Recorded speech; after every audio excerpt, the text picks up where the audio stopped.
औज़ुबिल्लाहिमिनश्शैतानिर्रजीम बिस्मिल्लाहिर्रहमानिर्रहीम। मैं Chaudhary Afzal Derawar welfare organisation के प्लेटफॉर्म से आपके लिए किताब पेश कर रहे हैं जामियत सवरे हयात, खुदा की रज़ा और मखलूक की फ़लाह। इस किताब के मुसन्नफ़ सोशल और पॉलिटिकल स्कॉलर चौधरी मोहम्मद अरशद सोनीपति। ये किताब हमारी रहनुमाई करती है कि मौजूदा दौर में इस्लामी तालीमात पर अमल करके हम कैसे ज़िंदगी गुजार सकते हैं और इस्लामी तालीमात की रोशनी में मखलूक की फ़लाह के लिए क्या किरदार अदा कर सकते हैं। कुरान और सुन्नत और हदीस की रोशनी में अपने समाजी, माशी, मशरती मसाइल को कैसे हल कर सकते हैं। इस किताब को कोटेशन के लिहाज से लिखा गया है। हर कोटेशन की अपनी एक अहमियत है। हर कोटेशन हमारी रहनुमाई करती है कि हम इस्लामी तालीमात पे अमल करके हम किस तरह जो है अपनी रहनुमाई हासिल कर सकते हैं, किस तरह हम अपनी ज़िंदगियाँ गुजार सकते हैं। तो स्टार्ट करते हैं आज की किस्त। ग़ुलामी की 3 अक़साम होती हैं।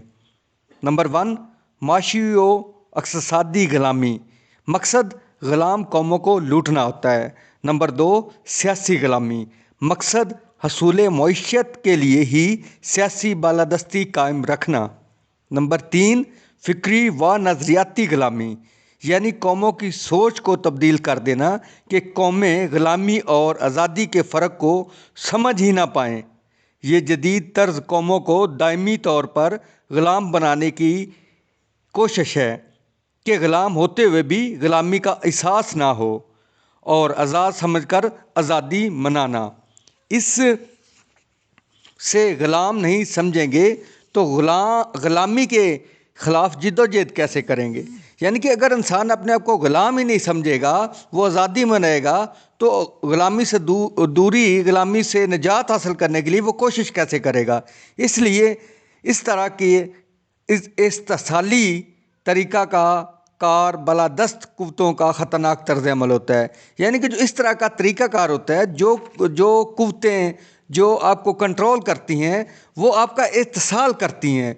ये उनका ख़तरनाक हरबा है कि आपको आज़ादी भी दी जाए लेकिन फिर आपको ग़ुलामी में ही रखा जाए और लोग इस पे खुश हों कि वो आज़ाद ज़िंदगी गुजार रहे हैं, लेकिन उनको पता ही नहीं है कि वो आज़ादी हासिल करके भी ग़ुलामी में ज़िंदगी गुजार रहे हैं। नेक्स्ट कोटेशन में है, मज़लूम अगर ताकतवर हो तो रब इसकी मदद नहीं करता। इसलिए 25 करोड़ अवाम के हकूक़ अगर चंद हज़ार लोगों ने छीने हुए हैं तो तब कमी सिर्फ़ हक़ लेने वाले के लिए मनसूबा बंदी ना होने की वजह से है। अगर कोई मनसूबा बंदी हो, कोई प्लानिंग हो, तो ये जो चंद लोगों ने आपके हकूक़ गस्ब किए हुए हैं तो आप कोशिश करके अपने हकूक़ इनसे ले सकते हैं। मज़ीद लिखा गया, हर कौम की रहनुमाई के लिए रब करीम ने आइडियल पर्सनैलिटी यानी कि म्यारी शख्सियत को भेजा ताकि कौम इसके म्यार पर आकर तरक्की की मनाज़िल तय करे। इन आइडियल पर्सनैलिटीज़ को अल्लाह बारी ताला ने अंबिया अलैहिस्सलाम के नाम से मंसूब किया। ज़ालिम के जहन में बड़ी अदालत यानी रब की अदालत का तसव्वुर नहीं होता।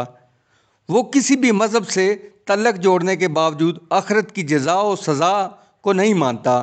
अपने सामने लोगों को मरते देखकर और बुरे अमल का अंजाम बुरा देखकर भी अंजाम यानी नतीजे पर ईमान नहीं होता। इस लिहाज से हर ज़ालिम जाहिल भी होता है कि वो अपनी आँखों देखे को भी नहीं मानता और गस्ब करता चला जाता है, यानी कि जुल्म ज़्यादती लोगों के हक़ खाता चला जाता है। नतीजे पर ईमान रखना ही दर हकीकत खुदा पर ईमान है। और दिल तोड़ने वाले के ज़हन में होता है कि वो दिल तोड़ रहा है, इसके बावजूद वो अपनी जहालत की बिना पर ज़िद में आकर अरमानों को कुचलता चला जाता है। यानी कि बहुत सारे गरीब जिनके वो मरहूने मिन्नत हैं, उनके हक़ गस्ब करता है, उनको उनके हकूक़ नहीं देता, उनके राइट्स नहीं देता, तो उनके अरमानों को, उनकी जो ख्वाहिशात है उनको भी कुचलता जाता है और उनको उसको ख़ुद पता नहीं चलता। इसलिए ये ज़ालिम जब तक माशरे में मौजूद हैं, जो गरीब लोग हैं, जो माशरे में सोसाइटी में लो लेवल पे गरीब से गरीब तर होते जा रहे हैं, जब तक वो इनकलाबी तहरीक नहीं चलाएंगे वो माशरे में, सोसाइटी में अपने हकूक़ नहीं हासिल कर सकेंगे।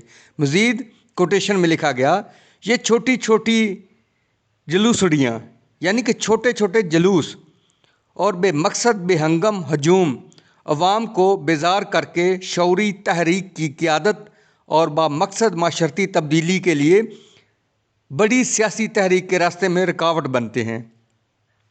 کامیابی ہمیشہ آخر میں ہوتی ہے، شروع میں نہیں سمجھ لینی چاہیے۔ مسلسل کوشش کامیاب کرتی ہے، اور توکل علی اللہ یعنی کہ اللہ پر بھروسہ کوشاں رہنے میں ہمت اور طاقت پیدا کر دیتا ہے۔ مزید کوٹیشن میں لکھا گیا، اجتماعی مسئلے کا حل صرف سیاسی طرز پر ہی ممکن ہوتا ہے۔ لڑائی اور جنگ و جدل سے اجتماعی مسائل کا حل نہیں ہوتا، بلکہ وسائل کی بربادی ہوتی ہے۔ اور رائج نظام نے اس دور میں ہر نوجوان کو ذہنی طور پر جنونی بنا دیا، یعنی کہ موجودہ جو نظام ہے، موجودہ دور ہے، ہر انسان کو جنونی بنا دیا، اور ہر جو نوجوان ہے وہ یہ چاہتا ہے کہ میں لڑائی جھگڑے یا جنگ و جدل کر کے اپنے مسائل کو حل کر لوں گا، لیکن ایسا نہیں ہوتا۔ جو اجتماعی مسائل ہوتے ہیں ہمیشہ وہ سیاسی طرز پر ہی حل ہوتے ہیں۔ مزید لکھا گیا، رب تعالیٰ ہر قوم کے وسائل ان کے اپنے اندر سے ہی پورے کر دیتا ہے۔ کہیں چائنا کی طرز پر اچھے نظام کی وجہ سے سائنس اور ٹیکنالوجی کے ذریعے ترقی دے کر کہیں ظلم و جبر کے ہوتے ہوئے زندہ تو رکھتا ہے، تاکہ مغلوب اقوام مروجہ نظام اور حالات پر غور کر کے خود سے ترقی کا راستہ دریافت کریں۔ مزید کوٹیشن میں لکھا گیا، مفاد پرستی کی بنیاد پر قانون سازی کر کے اس قانون پر چلنے کو اپنا اصول مان لینا بھی ظالمانہ و بے ایمانہ طرز عمل ہے۔ یعنی کہ جب آپ کسی ایک ظالم کے قانون کو مان کر اس پہ چلنا سٹارٹ کر جاتے ہیں تو پھر یہ تو آپ کا رویہ بھی ظالمانہ اور بے ایمانہ ہوا۔ حکومت نے اگر اتھینٹک وسائل دیے ہوں تب تو بلوں اور ٹیکسز میں سختی کر لیں، مگر روزگار اور وسائل کی پرواہ کیے بغیر استبدادی رویے اختیار کرنا تاریخ کے ظالم ترین حکمرانوں کا طرز عمل ہے۔ مزید لکھا گیا، تقدس اگر نظم و ضبط کے تقاضے کے تحت ہو تو تب تقدس انتہائی ضروری ہے، مگر اس کے برعکس اگر تقدس آگے آ جائے اور مقصد کو پیچھے دھکیل دے تو تب تقدس بت پرستی ہی کی حیثیت اختیار کر لیتا ہے۔ مزید لکھا گیا، یعنی کہ اگلی کوٹیشن میں ہے، مجھے وہ نوجوان اچھا لگتا ہے جو اپنی انفرادی حیثیت کو مثبت اجتماعی کردار کی بنیاد پر منوا لے۔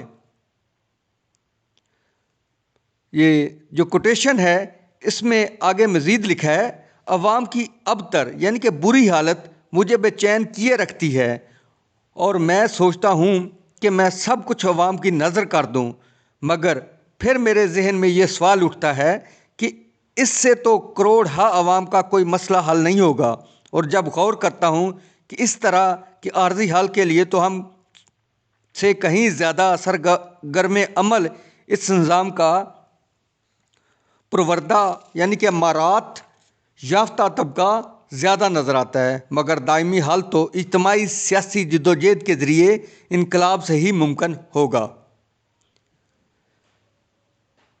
مزید لکھا گیا، سیاسی طرز عمل مذہبی بنیادوں پر نہیں ہونا چاہیے، مگر لا مذہب بھی تو نہیں ہونا چاہیے۔ مذہبی بنیادوں پر جماعتیں یعنی کہ جماعتیں مذہبی بنیادوں پر مخصوص گروہ یا کسی فرقے کی ترجمان بن کر مذہب کو اپنی من پسند سیاست کے لیے استعمال کر لیتی ہیں، اور مذہب ہو جانا اخلاقیات کی کمی اور جماعت کو مذہبی پراپوگنڈے کی بھیڑ چڑھا دے گا۔ اس طرح خطے کے مزاج اور ماحول کی مناسبت کا خیال نہ رکھنا مقصد میں ناکام کر دے گا۔ اس لیے صبر و ضبط اور درست حکمت عملی ہی مؤثر حکمت عملی ہوتی ہے۔ لہٰذا میں غور کرنا ہوگا کہ ہمارا خطہ ہے مذہبی خطہ ہے، اس لیے انقلابی جماعت یا اسٹیٹ یعنی کہ ریاست کا سیاسی نظام مذہبی بنیاد پر نہیں مگر مذہب کی اساس پر ضرور ہونا چاہیے۔ مزید اگلی کوٹیشن میں ہے، اللہ تعالیٰ حرکت کرنے والے یعنی کہ زندہ کی مدد تو ضرور کرتا ہے، مگر حرکت نہ کرنے والے یعنی کہ مردار کی مدد نہیں کرتا، اور مردار کی تمدنی ترقی بھی رک جاتی ہے۔ اس لیے زوال پذیر قوموں کے زوال کی وجہ ہی ان کے حرکت میں نہ آنے کی ہوتی ہے، یعنی کہ جو قومیں حرکت نہیں کرتی وہ ہمیشہ زوال کا شکار ہوتی ہیں، ورنہ تو چند ہزار بدعنوان لوگ کروڑوں عوام کے وسائل کو کیسے لوٹ سکتے ہیں۔ یعنی کہ اگر عوام حرکت کرے تو چند لوگ کروڑوں کی جو عوام ہے ان کے حقوق کو کیسے وہ غصب کر سکتے ہیں؟ کیونکہ عوام کو یونٹی، اتحاد اور سٹرگل کی ضرورت ہوتی ہے۔ اگر عوام یہ یونٹی کر لے اور لگاتار سٹرگل کر لے تو اپنے حقوق ان چند لوگوں سے حاصل کر سکتی ہے۔